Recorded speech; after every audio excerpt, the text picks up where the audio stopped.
ಪ್ರಶಾಂತ್ ಸಂಬರ್ಗಿ ಅಂತ ಒಬ್ಬರು, ಅವರು ತುಂಬ ಕುಖ್ಯಾತರು ನನಗೆ ಗೊತ್ತಿಲ್ಲ, ಎಲ್ರಿಗೂ ಗೊತ್ತಿರೋ ವಿಷಯ.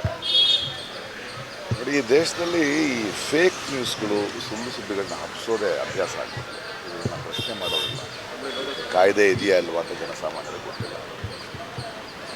ಈ ವ್ಯಕ್ತಿ ಇವತ್ತು ಕುಂಭಮೇಳ ಅಂತ ಒಂದು ಪುಣ್ಯಸ್ಥಾನ ದೇಶದಲ್ಲಿ ನಡೀತಾ ಇದೆ. ಎಲ್ಲ ಹಿಂದೂ ಧರ್ಮದವರ ಮತ್ತು ದೇವರನ್ನು ನಂಬೋವರಿಗೆ ಅದು ಬಹಳ ಪುಣ್ಯವಾದ ಒಂದು ಸ್ಥಳ. ಅಂಥ ಒಂದು ಪುಣ್ಯದ ಒಂದು ಸ್ನಾನ, ಒಂದು ಹಬ್ಬ ನಡೀಬೇಕಾದ್ರೆ ಅದರಲ್ಲಿ ರಾಜಕಾರಣ ಅಂದರೆ ಮೊದಲಿನ ಪ್ರಕಾರ ಹಿಂದೂ ವಿರೋಧಿ ಅಂತ ಇವರು ಸುಳ್ಳು ಸುದ್ದಿ ಹಬ್ಬಿಸ್ಕೊಂಡೇ ಬಂದು ಅಲ್ಲಿ ಮಿಂದೆದ್ರು ಅಂತ ಒಂದು ಅಂದರೆ ಒಂದು ಫೇಕ್ ಫೋಟೋ ಹಾಕಿ ನಮ್ಮಲ್ಲಿ ಇನ್ನಷ್ಟು ಜನರು ಹಾಕಿದ್ದಾರೆ. ಆಕೇನು ಹೇಳ್ತಾರೆ, ಇವನು ಮಿಂದೆದ್ದು ಬಂದ, ಇವನಿಗೇನು ಅಂದರೆ ಒಂದು ದ್ವೇಷವನ್ನು ಹರಡುವ ಇದನ್ನು ಪ್ರಶ್ನೆ ಮಾಡಬೇಕಲ್ವ ಯಾರಾದರೂ. ಈ ಹಿಂದೆ ಇವರು ಮಾಡಿದರು ನನಗೆ, ಯಾರು ಈ ಥರದ ಒಂದು ಫೇಕ್ ನ್ಯೂಸನ್ನು, ಆವಾಗ MP ಆಗಿದ್ದ ಪ್ರತಾಪ್ ಸಿಂಗ್ ಮಾಡೋರು, ಇದೇ ಕೋರ್ಟ್ ಕಟ್ಟಗಡೆ ನಿಂತ್ಕೊಂಡೆ ಕೊನೆಗೂ ಅವರು ಬಂದು ಅವ್ರ ತಪ್ಪು ಅಂತ ಗೊತ್ತಾಗಿ ಕ್ಷಮೆ ಕೇಳೋ ತನಕ ಬಿದ್ದಿಲ್ಲ. ಇದು ಹೀಗೆ ಮುಂದುವರಿಯೋದು ಬಹಳ ತಪ್ಪು. ಯಾಕೆಂದರೆ ಅಂದರೆ ಇವರು ನಿಜವಾದ ಧರ್ಮದ ಅವರಲ್ಲ. ಇವರು ಕಾಯ್ತಿರ್ತಾರೆ. ಈ ತಿರುಪತಿನ ಲಡ್ಡು ಇಶ್ಯೂ ಆಯ್ತಲ್ಲ, ಹಾಗೆ ಸುಮ್ಮನೆ ಹಬ್ಬಿಸ್ಬಿಡೋದು, ಕಲ್ತಿ ಆಗಿಬಿಟ್ಟಿದೆ ಅಂತ ದೊಡ್ಡದಾಗಿ ಮಾಡಿಬಿಡೋದು. ಜನ ಅವರ ನಂಬಿಕೆ ಅಷ್ಟು ಪ್ರೀತಿಯಿಂದ ಹೋಗ್ತಿರೋ ದೇವಸ್ಥಾನದ ಮೇಲೆ ಅವ್ರ ಮನಸ್ಸಿಗೆ ಆಘಾತ ಮಾಡಿ ಒಂದು ರಾಜಕೀಯವಾಗಿ ಏನೋ ತೊಗೊಂಡು ಆಮೇಲೆ ಏನಾಯಿತು ಗೊತ್ತಿಲ್ಲ, ಹಬ್ಬಿಸ್ಬಿಡೋದು ಅಷ್ಟೇ. ಇತ್ತೀಚೆಗೆ ನಾವು ಮೊನ್ನೆ ಒಂದು ಕೇಸ್ ಗೆದ್ದೆ. ಅದರಲ್ಲಿ ಏನಂದರೆ ಬಾಂಗ್ಲಾ ಯಾವುದೋ ಒಂದು ಇಂಡೋನೇಷ್ಯಾದಲ್ಲಿ 97% ಮುಸ್ಲಿಮರಿದ್ದಾರೆ, 1% ಕ್ರಿಶ್ಚಿಯನ್ರಿದ್ದಾರೆ, 2% ಅಷ್ಟೇ ಹಿಂದೂಗಳಿದೆ, 1100 ದೇವಾಲಯಗಳಿದೆ, ಅಲ್ಲಿ ಯಾವುದೇ ಹಿಂದೂ ಧರ್ಮಕ್ಕೆ ತೊಂದರೆ ಇಲ್ಲ ಅಂತ ನಾನು ಕೊಟ್ಟೆ ಸ್ಟೇಟ್ಮೆಂಟ್ ಇವರೇ ಪೋಸ್ಟ್ರು ಮಾಡ್ಬಿಡೋದು.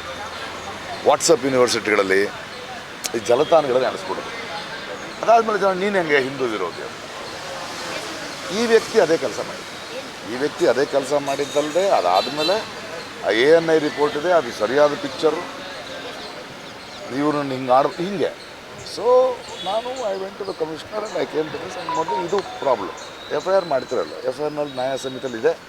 ಈಗ FIR ಆಗಿದೆ, ಇನ್ನೊಂದು 15 ದಿನದ ಆ ವ್ಯಕ್ತಿ ಬರಬೇಕು, ಸತ್ಯಾಸತ್ಯತೆಗಳು ಗೊತ್ತಾಗುತ್ತೆ. ಇದು ನನ್ನೊಬ್ಬನ ಹೋರಾಟ ಅಲ್ಲ, ಇದು ಜನರಿಗೆ ಗೊತ್ತಾಗಬೇಕು ಏನಾಗ್ತದೆ. ನೋಡಿ, ಭಾಳ ವರ್ಷಗಳ ಹಿಂದೆ ತುಂಬ ನೋವಿನ ಸಂಗತಿ ಅಂದರೆ ಈ ಫೇಕ್ ನ್ಯೂಸ್ಗಳು ಇವತ್ತಿನ ಸಮಾಜವನ್ನು ಎಷ್ಟು ತಲ್ಲಣಗೊಳಿಸಿದೆ. ಒಬ್ಬ ವ್ಯಕ್ತಿಯನ್ನು ಈ ಫೇಕ್ ನ್ಯೂಸ್ಗಳ ಮೇಲೆ ನಂಬಿಡೋದು. ಯಾಕೆ ಕೆಲವು ವರ್ಷಗಳಿಂದ ಅಷ್ಟೇ ಪಾಪ ಅರ್ಧ kg ಮಟನ್ ಮನೆಗೆ ತೊಗೊಂಡೋಗಿದ್ರೆ ಅದು ಬೀಫು ಅಂತ ಹೇಳಿ ಅವ್ನು ಯಾಕೆ ಸತ್ತಾಗೋದ್ರೆ ಎಳೆದು ಕೊಂದ ಮೇಲೆ ಗೊತ್ತಾಯ್ತು.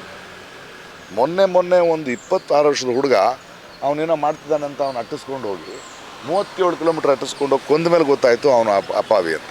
ಪಾಪ ಏನು ತಪ್ಪು ಮಾಡಿಲ್ಲ ಅವನು. ಮಧುರೈನಲ್ಲಿ ಒಬ್ಬ ಹೆಣ್ಮಗಳ ಮೇಲೆ ಕೋಪ ಇದ್ದರೆ ಅವ್ರ ತಂದೆ ತವರೂರಿಂದ ಅವ್ರು ನಡ್ಕೊಂಡು ಹೋಗ್ತಿದ್ರೆ, ನಿಮ್ಮ ತಂದೆಗೆ ಮೈಸರಿ ಇಲ್ಲ, ಕಾರ್ ಹತ್ತು ಅಂತ ಕರ್ಕೊಂಡೋಗಿ 200 ಕಿಲೋಮೀಟ್ರ್ ದೂರ ಬಿಟ್ಟು ಆ ಹೆಣ್ಣುಮಗಳು 2 ದಿನದಲ್ಲಿ ಬರೋ ಅಷ್ಟೊತ್ತಿಗೆ ಗಂಡ ಬಿಟ್ಟು ಓಡೋದ್ಲು ಅಂತ ಸುದ್ದಿ ಹಬ್ಬಿಸಿ 2 ಊರುಗಳ ಮಧ್ಯೆ ಜಗಳ ಆಗಿ, ಅವಳು ಮನೆಗೆ ಬಂದರೆ ಗಂಡನ ಮನೆಯವರು ಒಪ್ಕೊಳ್ದೆ, ತಂದೆ ಮನೆಗೆ ಬಂದರೆ ನನ್ನ ಮನೆ ಹಾಳು ಮಾಡೋದು ಇನ್ನೇನು ಹಾಕೋದು. ಇದು ಎಲ್ಲಿಗೆ ಹೋಗ್ತಾ ಇದೆ? ಇವತ್ತಿನ ಯುವತಿಯರಿಗೆ ಇದೊಂದು ಪಾಠ ಆಗಿದೆ. ಜನಸಾಮಾನ್ಯ ಈ ಥರದ ಫೇಕ್ ಸುದ್ದಿಗಳನ್ನು ಹಬ್ಬಿಸಿ ಜನರ ನಂಬಿಕೆಯನ್ನು ಉಪಯೋಗಿಸ್ಕೊಂಡು ರಾಜಕಾರಣ ಮಾಡ್ತಾ ಅವರು ಬೇಳೆ ಬೇಯಿಸ್ಕೊಳ್ಳೋರಿಗೆ ಕಾನೂನಿದೆ, ಅದನ್ನು ಪ್ರಶ್ನಿಸುವ ಒಬ್ಬ ಪ್ರಜೆ ಇದ್ದಾನೆ. ಇನ್ನು ನೀವು ತಪ್ಪಿಸ್ಕೊಳ್ಳೋಕ್ಕಾಗಲ್ಲ ಅನ್ನೋದನ್ನು ಪ್ರೂವ್ ಆಗಬೇಕು. ಆ ಕಾರಣಕ್ಕೆ ತುಂಬ ಸ್ಟ್ರಾಂಗ್ ಆದ ಕೇಸ್ ಹಾಕಿದ್ದಾರೆ. ಇದಕ್ಕೆ ಕಮಿಷನರು ಅದನ್ನು ಒಪ್ಕೊಂಡಿದ್ದಾರೆ. ಅದನ್ನು ಇಮಿಡಿಯೇಟಾಗಿ ಇವತ್ತು ನಾನು ಪೊಲೀಸ್ ಸ್ಟೇಷನ್ಗೆ ಬಂದು ಅದಕ್ಕೊಂದು ಫಾರ್ಮ್ಯಾಟ್ ಇತ್ತು, ಅವರನ್ನು ಕಳಿಸಿ ನಾನೇ ಬಂದು ಸೈನ್ ಮಾಡಬೇಕಿತ್ತು. ನಾನು ಹೈದರಾಬಾದಿಂದ ಬಂದು ಸೈನ್ ಮಾಡಿ ಈಗ ಫಸ್ಟ್ ಇನ್ಫಾರ್ಮೇಷನ್ ರಿಪೋರ್ಟ್, ಇದು ಮೊದಲನೇ ಕೇಸ್ ಇದ್ದರು. ಈ ವ್ಯಕ್ತಿಯ ಹಿಂದೆ ಕೂಡ ಸಾಕಷ್ಟು ಕೇಸು ನಡೀತಾ ಇದೆ. ಒಬ್ಬ ನಟಿ ಮಣಿಯನ್ನು ಅವಹೇಳನ ಮಾಡಿ ಒಂದು ಕೇಸ್ ನಡೀತಾ ಇದೆ. ಈ ಮನುಷ್ಯನ ನನಗಂತೂ ಈಗೆಲ್ಲರೂ ಒಳ್ಳೆ ಕೆಲಸ ಮಾಡ್ತಿದ್ರೆ ಅವನನ್ನು ಬಿಡಬೇಡಿ ಅಂದರೆ ಇದೊಂದು ಪಾಠ ಆಗಬೇಕು. ಜನಸಾಮಾನ್ಯರಿಗೆ ಗೊತ್ತಾಗಬೇಕು, ತಪ್ಪು ಪ್ರಚಾರ ಮಾಡೋದು, ಅವರ ಅನುಮತಿ ಇಲ್ಲದೆ ಫೋಟೋಗಳನ್ನು ಮಾರ್ಫ್ ಮಾಡೋದು ಇದು ಅಕ್ಷಮ್ಯ ಅಪರಾಧ. ಅವ್ರಿಗೇನು ರೀ, ಕೆಸರೆ ಬಿಸಾಕೋಕ್ಕೆ 2 ನಿಮಿಷ, ತೊಳ್ಕೊಳಕ್ಕೆ ನಮಗೆ 2 ದಿನ. ಆದರೆ ನನಗೆ ನ್ಯಾಯದ ಬಗ್ಗೆ, ನಿಜದ ಬಗ್ಗೆ ತುಂಬ ಗಂಭೀರವಾಗಿ ಯೋಚನೆ ಮಾಡ್ತಾ ಇದ್ದೀನಿ. ಇದು ನನ್ನ ಒಬ್ಬನ ವೈಯಕ್ತಿಕ ಕೋಪ ಅಲ್ಲ, ಇದು ಇನ್ನೊಬ್ಬರಿಗೆ ಆಗಬಾರ್ದು. ಇದನ್ನು ತಕ್ಕಂಥ ಪಾಠ ಆಗಬೇಕು. ಮತ್ತು ಜನರು ಕೂಡ ಈ ಥರದ ಸುಳ್ಳು ಸುದ್ದಿ ಹಬ್ಸೋರನ್ನ ಎದುರಿಸುವಂಥದ್ದು ಪರಿಸ್ಥಿತಿ ಎದುರಾಗಬೇಕು. ಕುಂಭಮೇಳದ ಬಗ್ಗೆ ತಮ್ಮ ಅಭಿಪ್ರಾಯ? ಪುಣ್ಯಸ್ನಾನ, ಎಲ್ಲರಿಗೂ ನಂಬಿಕೆ ಇರುತ್ತೆ. ತಪ್ಪೇನಿದೆ ಅದರಲ್ಲಿ? ಇವಾಗ ನನಗೆ ದೇವರಲ್ಲಿ ನಂಬಿಕೆ ಇಲ್ಲ, ನಾನು ದೇವರಿಲ್ಲದೆ ಬದುಕಬಲ್ಲೆ, ಇನ್ನೊಂದಷ್ಟು ವರ್ಷನೂ ಬದುಕ್ಬಿಡ್ತೀನಿ. ಆದರೆ ಮನುಷ್ಯರಿಲ್ಲದೆ ನನ್ನಿಂದ ಬದುಕೋಕ್ಕಾಗಲ್ಲ. ಹಾಗಂತ ಅವ್ರ ನಂಬಿಕೆಯನ್ನು ಪ್ರಶ್ನೆ ಮಾಡೋದು ನಾವೇನು? ಅವ್ರಿಗೆ ಅದರಲ್ಲೊಂದು ಸಂತೋಷ ಇದೆ, ಅದರೊಳಗೊಂದು ಇದಿದೆ ಅಂದರೆ ಹೋಗಲಿ. ಮನಸ್ಸಿಗೆ ಶಾಂತಿಯನ್ನು, ಮನಸ್ಸಿಗೆ ತೃಪ್ತಿಯನ್ನು ಅಥವಾ ಯಾವುದೋ ಒಂದು ಚೈತನ್ಯವನ್ನು ಕೊಡುತ್ತಾನೆ ಎಲ್ಲರ ನಂಬಿಕೆಗಳು. ಅದನ್ನು ಉಪಯೋಗಿಸೋದಿದೆಯಲ್ಲ, ಅದನ್ನು ರಾಜಕಾರಣಕ್ಕೆ ಉಪಯೋಗಿಸೋದು, ದ್ವೇಷಕ್ಕೆ ಉಪಯೋಗಿಸೋದು, ಇನ್ನೊಬ್ಬನ ಇದ್ರ ವಿರುದ್ಧ ಅಂತ ಎತ್ತು ಕಟ್ಟೋದು, ಸುಳ್ಳು ಹೇಳಿ ವಾಟ್ಸಪ್ ಯೂನಿವರ್ಸಿಟಿ ಮೂಲಕ. ವಾಟ್ಸಪ್ನಲ್ಲಿ ಹಿಡಿಯೋಕ್ಕಾಗಲ್ಲ, ಈಗ ಡೈರೆಕ್ಟಾಗಿ ಸಿಕ್ಕಾಕ್ಬಿಡ್ತಾರೆ. ಅವರವ್ರ ಭಾವಕ್ಕೆ ಅವರವರ ಭಕ್ತಿಗೆ ಹೇಳ್ತಾ ಹೋಗಲಿ. ನನಗೆ ಯಾವುದೇ ನಂಬಿಕೆಯನ್ನು ಟೀಕೆ ಮಾಡಿದ್ರೆ ನನಗೆ ಅರ್ಥ ಇಲ್ಲ. ನನ್ನ ಮಗಳು, ನಾನು ನೋಡಿ, ನನ್ನ ಹೆಂಡತಿ ಇದ್ದಾಳೆ, ಆಕೆ ಹೋಮ ಮಾಡ್ತಾಳೆ, ದೇವಸ್ಥಾನಕ್ಕೆ ಹೋಗ್ತಾಳೆ, ನನಗೇನು ತೊಂದರೆ ಇಲ್ಲ. ಅದನ್ನು ಇವ್ರು ಅಂತಾರೆ. ಅಂದರೆ ಇವ್ರಿಗೆ ಅರ್ಥ ಆಗದೆ ಇರೋದು, ಅವರು ನಾನು ಸಾಮರಸ್ಯದಿಂದ ಈ ದೇಶದಲ್ಲಿ ಬದುಕ್ತಾ ಇದ್ದೀವಿ, ಅವ್ರ ನಂಬಿಕೆ ಅವ್ರದ್ದು, ನನ್ನ ನಂಬಿಕೆ ನಮಗೆ ಇದು ಅರ್ಥ ಆಗ್ತಾ ಇಲ್ಲ ಅಲ್ವಾ? ಯಾರ ನಂಬಿಕೆ ನಾವು ಕೊಡಿ, ಒಬ್ಬರ ನಂಬಿಕೆ ಸರಿ ಇಲ್ಲ ಅಂತ ಹೇಳಿ ನೀವು ಇದೊಂದು ನಂಬಿಕೆ ಕೊಡೋ ತಾಕತ್ತಿರ್ಬೋದು. ಅವ್ರಿಗೆ ಅದರಲ್ಲಿ ಸಂತೋಷ ಇದ್ದರೆ ನಾವ್ಯಾರು ಪ್ರಶ್ನೆ ಮಾಡೋಕ್ಕೆ? ಅದು ಮೂಢನಂಬಿಕೆ ಆದರೆ ಪ್ರಶ್ನೆ ಮಾಡಬೇಕು. ಅದನ್ನು ರಾಜಕಾರಣವಾಗಿ ಉಪಯೋಗಿಸಿದ್ರೆ ಪ್ರಶ್ನೆ ಮಾಡಲೇಬೇಕು. ಧರ್ಮದ ವಿರುದ್ಧ ನನಗೂ ದೇವ್ರಿಗೂ ಸಂಬಂಧನೇ ಇಲ್ಲರಿ. ನಾನು ಯಾರೋ ಕೇಳಿದ್ರು, ನನಗೆ ಟೈಮ್ ಇಲ್ಲ, ನನಗೆ ಮನುಷ್ಯರು ಮುಖ್ಯ. ನೋಡಿ, ಜೀವನದಲ್ಲಿ ನಿಮ್ಗೆ ಏನಾದರೂ ಕಷ್ಟ ಅಂತಾದರೆ, ನಿಮಗೆ ಪ್ರೀತಿ ಅಂತಂದರೆ ಇನ್ನೊಬ್ಬ ಸಹ ಮನುಷ್ಯನೇ ಬರಬೇಕು. ನನಗೆ ಅಷ್ಟರಲ್ಲೇ ಇದ್ದೀನಿ. ನನಗೆ ಬೇಕಾದ ನನ್ನ ನಾನು ಯಾವುದು ಪ್ರತಿಯೊಬ್ಬರು ಒಂದೊಂದು ಹೇಳ್ತಾನೆ, ಇದನ್ನ ಯಾಕೆ ಹೇಳಿಲ್ಲ, ಇದನ್ನ ಯಾಕೆ, ಅದೆಲ್ಲ ನಮ್ಮ ಕೆಲಸ. ತಪ್ಪು ನಡೀತಿದ್ರೆ ಕೇಳ್ತೀವಿ, ಏನು ನಡೀತಿದೆ ಅದನ್ನು ಕೇಳ್ತಾ ಇದ್ದೀವಿ. ಅಲ್ಲ, ಅದೇ ವಿಚಾರ ಸರ್. ಅಲ್ಲ, ಅದು ಅವ್ರು ಹೇಳ್ತಾರೆ. ನಾನು ಹೇಳ್ಬೇಕು, ಕ್ರಿಶ್ಚಿಯನ್ರು ಮಾಡಿದ್ರು ತಪ್ಪು. ಕ್ರಿಶ್ಚಿಯನ್ಗಿಂತ ಮುಸಲ್ಮಾನರಲ್ಲಿ ಒಳ್ಳೆ ಮುಸಲ್ಮಾನರು ಇದ್ದಾರೆ, ಟೆರರಿಸ್ಟ್ಗಳಿದ್ದಾರೆ ಅಂತ ನಾನೇ ಹೇಳಿದ್ದೀನಿ. ಅದು ಹೈಲೈಟ್ ಆಗಲ್ಲ. ಯಾಕಂದರೆ ಅವ್ರ ಪಾಪ ಅವ್ರಿಗೆ ಬೇರೆ ಕೆಲಸಗಳಿದೆ. ಇವ್ರಿಗೆ ಅದು ಸೃಷ್ಟಿ ಮಾಡ್ಕೊಳ್ಳೋದು. ಯಾವತ್ತಾದ್ರು ಯಾವುದು ಧರ್ಮದ ಬಗ್ಗೆ ಯಾವ ಥರ ಮಾತಾಡಿದ್ದೀನಿ ಅಂದರೆ, ಯಾವ ಥರ ಮಾತಾಡಿಲ್ಲ. ಮನುಷ್ಯನ ಪ್ರೀತಿಸಿ ಅಂತ ಹೇಳ್ತಾ ಇದ್ದೀನಿ. ನಾವೊಂದು ಸಮಾನವಾಗಿರಬೇಕು, ಸಮಾನ ಅವಕಾಶ ಇರಬೇಕು ಅಂತ ಹೇಳ್ತಾ ಇದ್ದೀನಿ ಹೊರತು ಇವ್ರು ಹುಟ್ಟಿಸೋದು. ಇವ್ರು ಹುಟ್ಟಿಸಿ ಆ ಧರ್ಮದವ್ರನ್ನ ಇವ್ರ ಮೇಲೆ ಒಂದು ದ್ವೇಷ ಬರೋ ಥರ.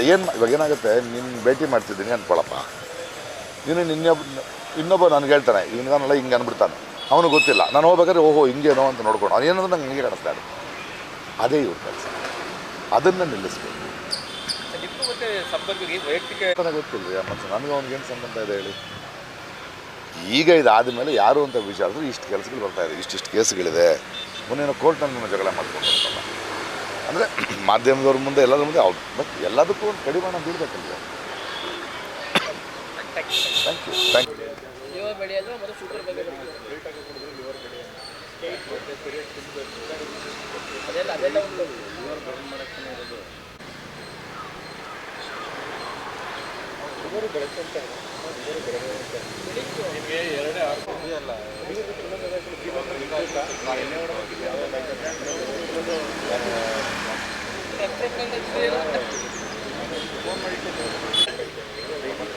ಮೇಲಿಂದ ನೋಡಲ್ಲಿ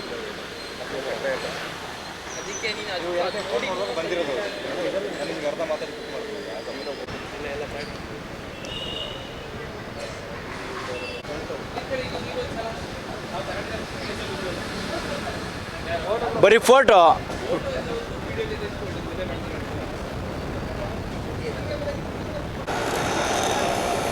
ಗೊತ್ತಲ್ಲ.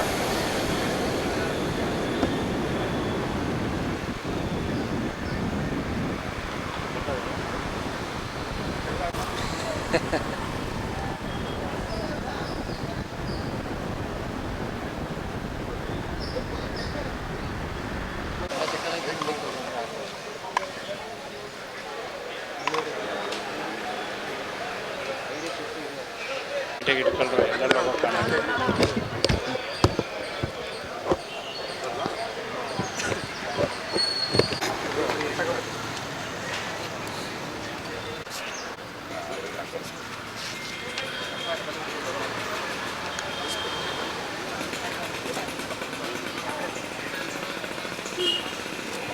ಬರ್ಬೋದಲ್ಲಿ ಬೇಗ.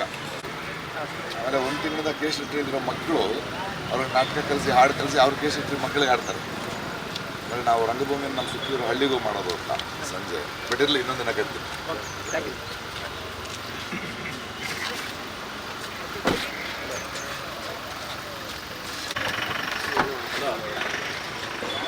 ಫೋನ್ ತೆಗಿ